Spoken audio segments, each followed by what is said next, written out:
So guys हमारे इस part की स्टार्टिंग भी वहीं से होती है जहां पे हमारा लास्ट पार्ट एंड हुआ था और हमने देखा था कि यहाँ पे जिप यहाँ अंकल ज्यू, मिस बाओ और साथ ही सुई डायनास्टी के सफ़र पर रवाना हो जाता है और इस रास्ते में यहाँ सभी लोग उसे एस्कॉर्ट करने के लिए जुट जाते हैं। वहीं दूसरी तरफ जनरल वोंग यहाँ पे मिस्टर सॉन्ग का काम तमाम करने के लिए पहुंच जाते हैं। यहाँ पे हम वापस से उसे इमॉर्टल ज्यू को देखते हैं और वो कहने लगती है कि उसने जो पास्ट में हरकत की है उसकी वजह से आज उसका मारा जाना तय है। वहीं दूसरी तरफ हम देखते हैं कि सॉन्ग यूपिंग जो कि बिल्कुल नशे में टुल था, वो यहाँ पे जनरल वोंग से कहता है कि क्या तुम मेरे एक मैसेज को सॉन्ग जेसिंग तक पहुंचा सकते हो, या फिर मैं ये कहूँ सॉन्ग मू जिसे कि आजकल इसी नाम से जाना जाता है, कि मैं इतने सालों से बस उससे स्प्रिंग फेस्टिवल का प्लेट चाहता था। ये जनरल फंग ये सुनकर हैरान है और कहने लगते हैं कि वो सच में उसे अपना नाजायज़ बेटा मानता है। यहाँ पे ये सुनकर हम देखते हैं कि वो काफ़ी ज़ोर ज़ोर से हंसता है और हंसते हुए पागलों की तरह यहाँ से जाने लगता है। वहीं दूसरी तरफ हम यहाँ पे इमॉर्टल ज्यू को देखते हैं जो कि कहने लगती है कि ऐसे र्यूमर्स हैं कि जो सॉन्ग मू है वो उसका नाजायज़ बेटा है, और इस बात पर जिन्होंने भी सुना उन्होंने यकीन किया। यहाँ तक कि खुद सॉन्ग यूजिंग भी इस बात पे यकीन करता है। उसने तो सॉन्ग मू की तरफ एक फादर की तरह अफेक्शंस को भी शो करना शुरू कर दिया था, और आखिर मैं इस चीज़ को कैसे बर्दाश्त कर सकती थी। इसी वजह से उसका हर हाल में मरना ज़रूरी है। अभी यहाँ दूसरी तरफ हम सॉन्ग यूजिंग को देखते हैं जहाँ पर वो नशे में टुल था और कहने लगता है कि मुझे अपने जवानी के दिन आज भी बहुत याद आते हैं जब मैं ट्रैवलिंग रिकॉर्ड्स को पढ़ना काफ़ी ज़्यादा पसंद करता था। बारबेरियन कॉन्टिनेंट के ईस्टर्न साइड पे मौजूद वो जो ओल्ड ड्रैगन सिटी है, मैंने उसके बारे में भी बहुत सी चीज़ें पढ़ी हैं। वो तूफ़ानी मौसम, वो ऊंची ऊंची लहरें और वो कड़कड़ाते हुए बादल, ये सब कुछ मुझे आज भी याद है। यहाँ पर वो अपने पुराने दिनों की बात किए जा रहा था कि तभी यहाँ पे जनरल वोंग आकर उसका काम तमाम कर देते हैं और फिर उसे वहीं पर छोड़कर जाने लगते हैं और कहते हैं कि यकीन नहीं होता कि स्कॉलर्स भी रोमांचक सफ़र के इतने ज़्यादा शौकीन होंगे, ये मुझे आज पता चला। इसी के साथ वो उसका सिर इमॉर्टल ज्यू के पास ले जाता है, जिसे देखकर वो पागलों की तरह खुशी के मारे हंसती है और कहने लगती है कि अब जब मैं दूसरे सिर को देखूंगी तो न जाने मुझे कितनी ज़्यादा खुशी होगी। वहीं दूसरी तरफ सीन शिफ्ट होता है और हम चैन पिंग को देखते हैं जहां पर इतने खराब मौसम में वो माउंटेन की चढ़ाई करके बिल्कुल उसके पीक पे पहुंच चुका था, लेकिन उसे यहां आने में काफ़ी ज़्यादा पेन हुआ था। लिटरली उसकी हालत ख़राब हो चुकी थी, पानी में वो भीग चुका था। पर जैसे ही उसके पेड़ के ऊपर नज़र जाती है तो उसे यहाँ पे लियांग नज़र आता है, और जैसे ही वो उसे आवाज़ देता है तो यहाँ पे वो बंदा पलटता है और वो पाता है कि ये लियांग नहीं बल्कि कोई असैसिन का ग्रुप है। अब यहाँ पे वो पीछे भागने लगता है, पर तभी इसका दूसरा साथी आ जाता है और कहने लगता है आखिरकार चैनपिंग तुमसे हमारा सामना हो ही गया। वाकई में तुम्हें ढूंढने तक का सफ़र काफ़ी ज़्यादा एग्जॉस्टिंग भरा रहा, लेकिन एट द एंड हमने तुम्हें ढूंढ ही लिया। अब तुम्हारे पास कुछ है जो कि हमें चाहिए। जिसके बाद दूसरा बंदा कहने लगता है कि तुम्हें कभी भी उस जगह को छोड़ के नहीं आना चाहिए था। अगर तुम उस सॉम मार्शल आर्टिस्ट के साथ रहते तो हो सकता है कि तुम 4-5 दिन और जिंदा रह लेते। ये कहते साथ ही वो अपनी स्वॉर्ड को लेकर सीधा चैन पिंग की तरफ बढ़ जाता है। चैन पिंग जो कि पीछे की तरफ हटता है, अचानक से उसका पैर फिसलता है और वो गिरने लगता है और अपनी नज़रों के सामने देखता है कि ये दोनों ही अपने अपने अटैक्स इसकी ओर कर रहे हैं। लेकिन अगले ही पल ये दोनों दूर छटक जाते हैं और तभी यहाँ पे लियांग आ जाता है और कहने लगता है कि तुम दोनों को शर्म नहीं आती। यहाँ की 2 मार्शल रेल्म के 7th स्टेज के कल्टीवेटर यहाँ 2nd रेल्म के बंदे से पंगा ले रहे हैं। वाकई में ये तो काफ़ी ज़्यादा इंटरेस्टिंग है। यहाँ पे हम देखते हैं कि लियांग आ चुका था।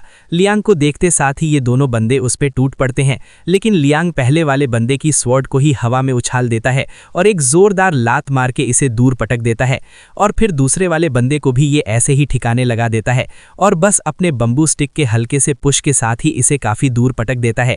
यहाँ पे हम देखते हैं कि ये दोनों वापस से अपने पैरों पे खड़े हो जाते हैं और कहने लगते हैं कि हमें हमारी फुल पावर को यूज़ करना ही होगा, कोई भी होल्ड बैक नहीं करेगा।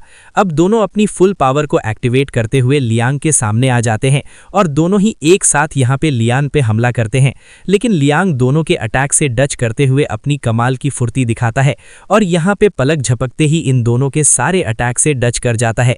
यहाँ पे हम देखते हैं कि जो डेमोनिक पावर का यूज़ करता है वो बंदा उस पे अटैक को जाता है, लेकिन लियांग तेज़ी से उसके हर हर एक मूव से डच करते हुए वो यहाँ पे पलटता है और पानी के एक बूंद को सीधा इसकी तरफ ऐसे थ्रो करके मारता है कि सेकंड्स में ये बंदा वहीं पर ढेर हो जाता है। इसी दौरान इस मौके का फायदा उठाकर दूसरा वाला बंदा स्वॉर्ड टेक्निक का यूज करते हुए लियांग पे अटैक करता है, लेकिन लियांग उन सारे अटैक से भी डच कर जाता है। और यहाँ जो दूसरा वाला बंदा अपनी डेमोनिक पावर से उस पे अटैक को जाता है तो वो उसके हाथ को ऐसे पकड़ता है कि उसका अटैक 2 डायरेक्शन में स्प्लिट हो जाता है और सीधा दूसरे वाले बंदे को वो घुमा के उस 10,000 स्वॉर्ड टेक्निक की तरफ कर देता है। लेकिन एंड मोमेंट पे उसका साथी अपने स्वॉर्ड का डायरेक्शन चेंज कर देता है और मानना पड़ेगा एनिमेशन टॉप नॉच वाली थी। यहाँ पे हम देखते हैं कि अब ये दोनों साथ में उस पे टूट पड़ते हैं, दोनों डायरेक्शन से अटैक करते हैं, लेकिन लियांग के लिए ये बिल्कुल बाएं हाथ का खेल ज्यादा था। ऐसा लग रहा था कि जो कहानियां अब वो रास्ते में सभी को सुनाता हुआ आ रहा है वो सब कुछ सच था। ऐसे इनके बीच फाइट चलती है और तभी वो उनमें से एक के ऊपर जंप करता है और हवा में जाते साथ ही कहने लगता है कि यहाँ आने से पहले तुम लोगों को सोचना चाहिए था कि तुम्हारा पाला किससे पड़ा है। पर तभी वो कहने लगता है कि वैसे मैं एक बात बताऊं, यहाँ आने से पहले मेरा सामना एक ऐसे हीरो से हुआ था जो कि एक पोयम को रिसाइट कर रहा था और जो कि काफी ज्यादा इंटरेस्टिंग भी था। कहते हुए वो अपने बंबू स्टिक को पकड़ता है और सीधा जमीन की तरफ लैंड करता है और इतना पावरफुल इम्पैक्ट यहाँ रिलीज होता है कि अगले ही पल सब कुछ यहाँ पे शांत हो चुका था और ये दोनों पहाड़ की चोटी से जा गिरते हैं। और यहाँ पे चैन पिंग उसकी ताकत को देखकर पूरी तरीके से शॉक्ड हो चुका था। इसी दौरान जो यहाँ लियांग है वो उसके सामने आता है और कहने लगता है कि आज का ये मौसम ना उस हीरो के पोयम से काफी ज्यादा सिमिलियर है। ऐसा लग रहा है कि ये पूरा का पूरा आसमान ही उसके पोयम को डिस्क्राइब कर रहा हो। यहाँ पे चैन पिंग उसकी बातें सुन के हैरान था।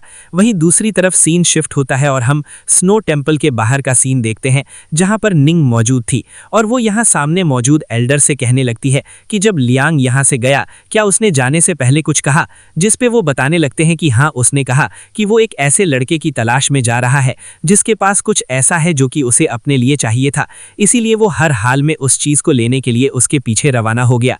अरे हाँ जरा देखो, उसने तुम्हारे लिए एक तोहफा भी छोड़ा है। जिसके साथ ही वो यहाँ सामने की तरफ पॉइंट करता है और यहाँ हम देखते हैं कि बहुत से बीस्ट की लाशें पड़ी हुई थी, जो देखकर यहाँ पे जो नी थी वो भी काफी ज्यादा हैरान थी। इसी दौरान हमें वापस से चैन पिंग को दिखाया जाता है जहां पर वो लियांग की तरफ देखकर काफी ज्यादा हैरान था। उसकी आंखें बिल्कुल फटी की फटी रह जाती है और लियांग उसे कहने लगता है कि हाँ तुम सही समझे, मैं यहाँ पे तुम्हें ढूंढने के लिए इसलिए आया था क्योंकि तुम्हारे सिर पर मौजूद वो हेयर पिन मुझे चाहिए। यहाँ पे ये सुनकर जो चैन पिंग है ये और ज्यादा पैनिक कर जाता है क्योंकि उसे पता है कि ये मास्टर जी शैंग ने उसे दिया था, तो आखिर ये बंदा इस चीज के पीछे क्यों पड़ा है। यहाँ पे जो लियांग है वो जोर जोर से हंसता है और कहने लगता है कि क्या हुआ, तुम्हें ऐसा लग रहा है कि शायद तुम मरने वाले हो। चैन पिंग उससे सवाल करता है कि आखिर तुम हो कौन। लियांग उसके करीब आता है और बताने लगता है कि मेरा नाम है लियांग। लियांग का मतलब होता है एक काइंड पर्सन। इसके अलावा और मैं तुम्हें क्या बताऊं। यहाँ पे उससे चैन पिंग कहने लगता है कि जिस जेड हेयर पिन की तुम बात कर रहे हो ये तो बस एक ऑर्डिनरी जेड हेयर पिन है, इसमें ऐसा क्या खास है। जिस पे वो हंसने लगता है और कहता है कि ये तुम डिसाइड नहीं करोगे कि ये ऑर्डिनरी है या नहीं। चैन पिंग उससे काफी सीरियस टोन में कहता है कि क्या तुम यहाँ हम सभी को हार्म पहुंचाने के लिए आए हो।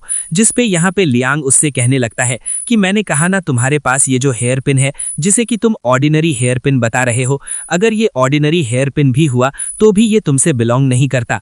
ये वो हेयर पिन है जो कि सेंट जी शांग कई सालों से खुद के पास प्रिजर्व करते हुए आ रहे हैं, तो आखिर ऐसी चीज तुम्हारे पास कैसे आ सकती है। कोई ना कोई राज तो इसमें छुपा हुआ है। ये कहते साथ ही वो उसके करीब जाने लगता है, पर तभी वो उससे कहने लगता है कि अगर मैं इसे दूसरे एंगल से सोचूं तो ऐसा भी हो सकता है कि ये कोई हेयर पिन ना होके कोई ऐसा सीक्रेट टोकन हो जो कि स्कॉलरली लीनिएज के द्वारा पास डाउन की जाती है। ये कहते हुए वो अपनी बंबू स्टिक को बाहर निकालता है और जैसे ही एक तरफ वो चलाता है तो वहां पे एक बहुत बड़ा गड्ढा बन चुका था। ये देखकर चैन पिंग की रूह जैसे कांप उठती है और वो पीछे की ओर हटने लगता है। यहाँ पे जो लियांग है वो कहने लगता है कि तुम्हें क्या लगता है कि इतनी ट्रेजरस चीज को अपने सिर पर हेयर पिन की तरह पहन लेने से क्या ये चीज तुम्हारी हो जाएगी या ये तुमसे बिलोंग करने लगेगी। और फिर वो अपनी बैम्बू स्टिक को सीधा उसके गर्दन के पास ले जाता है और कहने लगता है कि बताओ क्या तुम्हें लगता है कि ये करना बिल्कुल सही है। यहाँ पे चैन पिन की सांसें बिल्कुल थम सी जाती हैं और फिर अगले ही पल वो अपने सिर से उस हेयर पिन को उतारने लगता है। ये देखकर जो लियांग है वो कहने लगता है कि मास्टर जी शैंग की एकोलिक है और उनके मास्टर से भी ये बिलोंग करती है। अगर ये तुमसे टूटा ना तो मैं तुम्हारी जान जान ले लूंगा, और हाँ याद रखना मैं झूठ नहीं बोलता। ये कहते साथ ही वो पलटता है कि तभी यहाँ पे चैन पिंग भी वहां से दूर जाने लगता है, लेकिन पलटते हुए वो उसकी तरफ एक पंच अटैक करता है, लेकिन लियांग उसके अटैक से बहुत ईजिली डच कर जाता है और इस मौके का फायदा उठाकर उसके सिर से वो हेयर पिन भी निकाल लेता है और कहने लगता है कि देखा, तुम्हारे जैसे बच्चे से इसे छीनना बहुत आसान है, और अब तो मुझे ऐसा लग रहा है कि शायद से ये कोई ऑर्डिनरी जेड पिन ही होगा, वरना वो ऐसे लड़के को इतना रेयर जेड पिन क्यों देते। ये लो, तुम इसे रख सकते हो। अब चैन पिंग जैसे उसे लेने जाता है तो वो अपनी ग्रिप टाइट करता है और कहने लगता है कि एक बात याद रखना कि कोई भी डेड ऑब्जेक्ट किसी इंसान की जिंदगी से ज्यादा मायने नहीं रख सकती। जिंदा रहना ही हेवन के अंडर में ये सबसे बड़ा रूल है। ये कहते हुए उस पिन को वो उसे दे देता है और कहने लगता है कि याद रखना, जान है तो जहान है। जब तक तुम्हारी आखिरी सांस चल रही है, तुम चाहे जितनी भी मुसीबतों का सामना क्यों न करो, कभी भी उम्मीद मत हारना। चैन पिंग को उसकी ये सारी बातें काफी ज्यादा मोटिवेट करने वाली लगती हैं, तो वो उसके करीब जाकर उससे पूछता है कि क्या तुम मास्टर जी शैंग को जानते हो, जिस पे वो हंसता है और पास्ट के एक सीन को याद करता है जहां पर उसके सामने एक बच्चा रोते हुए आता है और कहने लगता है कि लियांग, मुझे अभी के अभी तलवारबाजी सीखनी है, क्योंकि सीनियर ब्रदर ज्यू जब भी मुझसे कोई बहस जीत नहीं पाते, मुझे लगा कि मेरी कोई चीज़ तुम्हारे पास है, इसलिए मैं तुम्हें ढूंढता हुआ चला गया। यहाँ तक कि मैंने तो उस पैलेस में एक वर्ड को भी कार्व कर लिया था और मैं पूरे यकीन के साथ यहाँ आया था कि जो मैं सोच रहा हूँ वो बिल्कुल सच है। लेकिन जब सच्चाई का मुझे पता चला तो मैं खुद यहाँ हैरान हूँ। ये कहते साथ ही वो यहाँ पर उस चट्टान के ऊपर कुछ लिखने लगते हैं और तभी वो चैंगपिंग से कहने लगता है कि इसीलिए फ्यूचर में तुम्हें याद रखना है, यहाँ जो भी मैंने बातें बोली हैं तुम्हें यहाँ इन वर्ड्स को अपने इस भेजे में ना अच्छे से फिट कर लेना है, वरना मैं तुम्हें वहाँ आके बहुत बुरी तरीके से तुम्हें पीटूंगा। अब यहाँ पे चैंगपिंग उसके पास से उस वॉल पे लिखे उस वर्ड को रीड करने के लिए जाता है, लेकिन लियांग उसे पीछे की ओर धक्का दे देता है जिससे वो ज़मीन पर गिरता है और तभी वो कहता है कि क्या तुम सच में लियांग हो, जो सुनकर वो काफ़ी ज़ोर ज़ोर से हंसता है और कहने लगता है कि हाँ बिल्कुल, मेरा नाम लियांग है और लियांग का मतलब है काइंड पर्सन। जिस पे चैंगपिंग कहता है कि हाँ, और तुम एक बहुत ही महान तलवारबाज हो, तुम्हारी कहानी मैंने सुन रखी है। जिस पे वो हंसता है और कहने लगता है कि ठीक है फिर चलो, अब हमें इस बॉर्डर को क्रॉस करके एकेडमी तक जाना है और मैं तुम्हें वहाँ तक एस्कॉर्ट करके ले जाऊँगा, जिसके बाद ये जो बच्चे तुम्हारे साथ हैं ये लोग वहाँ जाके अच्छी एजुकेशन को हासिल कर पाएंगे। दासुई एकेडमी काफ़ी अच्छी जगह है, लेकिन हाँ, यहाँ बॉर्डर तक ही बस मैं तुम्हें एस्कॉर्ट करूँगा। उसके बाद तुम सभी को अपने ऊपर ही रिलाई करते हुए दासुई क्लिफ एकेडमी तक जाना होगा, और हाँ, वहाँ से सही सलामत तुम अपने घर वापस आ पाओगे या नहीं ये भी तुम्हारी किस्मत और तुम्हारी एबिलिटी पे डिपेंड करता है, क्योंकि तब तुम्हें एस्कॉर्ट करने वाला शायद कोई ना हो। इसी के साथ चैंगपिंग लियांग का शुक्रिया अदा करता है और कहने लगता है कि जब मैं तुमसे पहली बार मिला तो तुम्हारे चाइल्ड डाउल और बातों से ऐसा लगा जैसे कि तुम कोई अच्छे इंसान नहीं हो, लेकिन अब जबकि मैंने तुम्हें जाना है, तुमसे बात किया, तो पता चला कि मैं तुम्हारे बारे में गलत सोचता था और ये भी कि मैं तुम पे यकीन कर सकता हूँ। अब यहाँ पे उसकी बात सुनकर जो लियांग है वो पहले हंसता है और फिर घुमा के एक सीधा उसके सिर पे लगाता है और कहने लगता है कि सिर्फ रिस्पेक्ट से काम नहीं चलेगा। अगली बार फ्यूचर में जब तुम मेरे जैसे किसी पियरलेस मास्टर से मिलो ना तो थोड़ी सिंसियरिटी दिखाओ, थोड़ी रिस्पेक्ट दिखाओ, ऐसे छाती चौड़ी करके खड़े मत रहना। जिसके बाद वो उसे उंगली करता है। अब यहाँ पे ये देखकर चैंगपिंग कहता है कि अगर तुम इतने ही ज़्यादा स्ट्रांग हो तो क्या तुम जूहे को हरा सकते हो। यहाँ पे जूहे का नाम सुनते साथ ही इसके चेहरे का रंग उड़ जाता है और लियांग अजीब सा मुँह बनाते हुए कहने लगता है कि चैंगपिंग, तुम्हें एक बात बताऊँ, तुम जी शैंग से भी काफ़ी ज़्यादा अनोइंग हो, समझे, दोबारा ऐसी बातें मत करना मुझसे। अभी यहाँ पे हमें नेक्स्ट मॉर्निंग का सीन दिखाया जाता है जहाँ पे सभी लोग खाने की तैयारी कर रहे थे कि तभी जी यहाँ पे लियांग से कहने लगता है कि एक बात बताओ, मुझे ना जैंगपिंग ने कल रात बताया कि तुम माउंटेन के टॉप पे वॉक करने गए थे, लेकिन तुम्हारे पास पानी नहीं था तो तुम्हें ऐसे ही खाली हाथ वापस आना पड़ा। तुम्हारे लिए काफ़ी मुश्किल रहा होगा ना। जो सुनकर लियांग उसके कान पकड़ता है और कहने लगता है कि अच्छा, ये बात तुम्हें चैंगपिंग ने कहा। हाँ, जिस पे शी काफ़ी ज़ोरों से चिल्लाता है और कहने लगता है कि अरे रे रे, इतना बुरा मानने की क्या बात है। तुम्हें पता है, मैं एक काफ़ी खूबसूरत सी सिस्टर को जानता हूँ, अगर तुम चाहो तो मैं तुम्हें उससे मिला सकता हूँ। उसका नाम है लीलन, जो कि काफ़ी ज़्यादा खूबसूरत है, तो बताओ क्या ख्याल है। लेकिन हम देखते हैं कि लियांग उसके कान को और ज़्यादा मरोड़ता है और शी यहाँ पे बेचारा चिल्लाता रह जाता है। यहाँ पे हम डुओंग को देखते हैं जो कि इसकी बातों से पूरी तरीके से पक चुका था, लेकिन तभी यहाँ पे शी आगे कहता है कि वो झूठ नहीं बोल रहा, भले ही इसका नाम बुरा हो लेकिन वो दिखने में काफ़ी ज़्यादा खूबसूरत है। और यहाँ ये जो दो ठरकी बैठे हैं ना, इनसे पूछ लो, ये दोनों तो मेरी सिस्टर को दिन रात ताड़ते रहते हैं। बेचारा दैन जो कि किताबों में खोया था, जब ये इल्ज़ाम अपने ऊपर सुनता है ना तो उसके पैर तले ज़मीन खिसक जाती है। इसकी बातें सुनकर ये जो लियांग लियांग है वो उसके सी ऑफ कॉन्शियसनेस में झांकता है, उसकी मेमोरीज को भी वो चेक करता है और यहाँ उसे पता चलता है कि वाकई में इस लड़के को किसी एक्सपर्ट ने बचपन से ट्रेन किया है और इसने काफ़ी लंबा सफ़र भी किया है। जिसके बाद वही यहाँ पे शी के फादर का नाम पूछता है, तो यहाँ पे जो दुओंग होता है वो बताने लगता है कि इसके फादर का नाम लिया है और जो कि हमारे टाउन का 1 नंबर का बेवड़ा है, जिसे कि सभी लोग जानते हैं। जहाँ पे ये कदम रख दे वहाँ पे मुसीबत आना लाजमी है। और शी का असली नाम ली हुआई है, लेकिन अपने बाप के बुरे इमेज के चलते इसे हर कोई बुली करता है। ना जाने इसे कितना कुछ तो सुनना पड़ता है। आए दिन इस पे कोई ना कोई हमला करता है, कोई ना कोई इसे छेड़ता रहता है। यहाँ पे हम शी को देखते हैं जो कि मुंह बना के पेड़ के ऊपर बैठा रहता है और लियांग समझ जाता है कि क्यों आखिर उसका नेचर ऐसा है। इसी के साथ हम देखते हैं कि डुओंग कंफ्यूज होता हुआ देखकर वो अपनी ड्रिंक को उसे पास करता है और जैसे ही वो उसकी एक सिप लेता है उसे काफ़ी ज़्यादा मज़ा आता है कि तभी यहाँ पे शी आकर कहता है कि मैं भी पीऊँगा, लेकिन लियांग उसे मार के भगा देता है और कहने लगता है कि यहाँ से दूर हट जाओ, तुम्हारे जैसे जंगली के लिए मेरे पास कुछ भी नहीं और वैसे भी ये बच्चों के लिए नहीं है। जिस पे वो चिल्लाते हुए कहता है कि तुम्हें पता है 2 साल पहले न्यू ईयर की नाइट को मैंने इसे चुपके से पिया था, तो ये मत कहो कि मैंने कभी पिया नहीं। मेरा बाप जो कि दिन रात शराब में डूबा रहता है, तुम मुझे मना कर रहे हो। अब यहाँ पे हम लिटिल बाऊ को देखते हैं जो कि उस गधे को जाकर फीड करती है और कहने लगती है कि चिंता मत करो, सब ठीक हो जाएगा। लेकिन एक बात बताओ, आखिर जूनियर मास्टर अंकल कहाँ हैं? यहाँ पे चैंगपिंग की फिक्र जूहे को भी होती है और वो कहने लगती है कि आखिर वो कहाँ रह गया, अब तक क्यों नहीं आया, उसकी वजह से हमारी मिस इतनी ज़्यादा परेशान हो रही है। वहीं दूसरी तरफ हम देखते हैं कि जूहे का फादर जो अपनी डीमन क्वीलिंग बेल होती है वो यहाँ चैंगपिंग को देते हुए कहने लगता है कि इसे अपने पास रखो, ये तुम्हारे आगे बहुत काम आएगा। जिस पे चैंगपिंग उस बेल को बचाने की कोशिश करता है लेकिन कोई साउंड नहीं आती, जिस पे वो कहता है कि आखिर इससे कोई आवाज़ क्यों नहीं आ रही। जिस पे अंकल जू बताने लगते हैं कि पागल कहीं के, जब तक यहाँ पे आसपास डीमन नहीं होगा तो इसमें से आवाज़ कहाँ से आएगी। जिसके बाद वो उसे बताने लगता है कि असल में जो हाल ही में माउंटेन एप इंसिडेंट हुआ ना, उसके बाद से ही मेरी बेटी और तुम्हारे बीच गलतफहमी बढ़ती जा रही है। इसी के चलते वो तुम्हारे साथ रूठ भी रहती है, तो ज़्यादा बुरा मत मानना। अब यहाँ पे उसकी बात सुनकर जो चैंगपिंग है वो उसका शुक्रिया अदा करता है और बताने लगता है कि चिंता मत कीजिए, मुझे किसी बात का बुरा नहीं लगा। अब यहाँ पे वो कहने लगता है कि वैसे तो हम लोग कुछ ज़्यादा स्किल्ड नहीं हैं, लेकिन जब बात मिस बाओ पे आएगी ना तो हम अपनी जान भी दे सकते हैं। जिसके बाद वो चैंगपिंग के कंधे पे हाथ थपथपाते हुए कहता है कि चैंगपिंग, मुझे तुम पे पूरा यकीन है कि तुम मिस बाओ का बहुत ही अच्छे से ख्याल रखोगे। साथ ही यहाँ पे जो अंकल जू हैं वो मन में कहने लगते हैं कि इस लड़की की बॉडी भी टफ है और इसके माइंड भी बिल्कुल शार्प है, इसके अंदर साहस की कोई कमी नहीं, इसी वजह से तो वो माउंटेन मूविंग एप का सामना कर पाया। अगर इसकी जगह मैं होता तो शायद मैं इतनी हिम्मत कभी नहीं करता कि उनका सामना करूं। इसी के साथ वो यहाँ पे पानी में कूद जाता है और यहाँ पे मार्शल आर्ट की प्रैक्टिस करते हुए उसे बताने लगता है कि चैंगपिंग, तुमने अपनी बॉडी को बहुत ही अच्छे से टेम्पर्ड कर लिया है, बिल्कुल उन नोबल रईस बच्चों की तरह। और अगर तुम बस ऐसे ही प्रैक्टिस करते रहे बिना रुके लगातार जी जान के साथ, तो तुम्हें सेकंड रेल्म की पीक तक पहुंचने से कोई नहीं रोक सकता। इसी के साथ वो ज़मीन पे सीधा एक ज़ोरदार फिस्ट लैंड करते हैं कि तभी यहाँ पे जो बेल चैंगपिंग के साथ में मौजूद थी वो अचानक से रिंग करती है।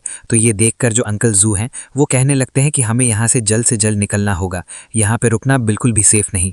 दूसरी तरफ सीन शिफ्ट होता है और हम यहाँ पे पानी के ऊपर एक डेड बॉडी को पड़ा हुआ देखते हैं और जब जनरल वोंग इसे चेक करते हैं तो सीधा जाकर इमॉर्टल जू को बता देते हैं कि इन लोगों को सिंगल शार्प ब्लेड अटैक से मारा गया है, इनके मेरिडियंस तक को बहुत बुरी तरीके से श्रेडेड कर दिया गया है।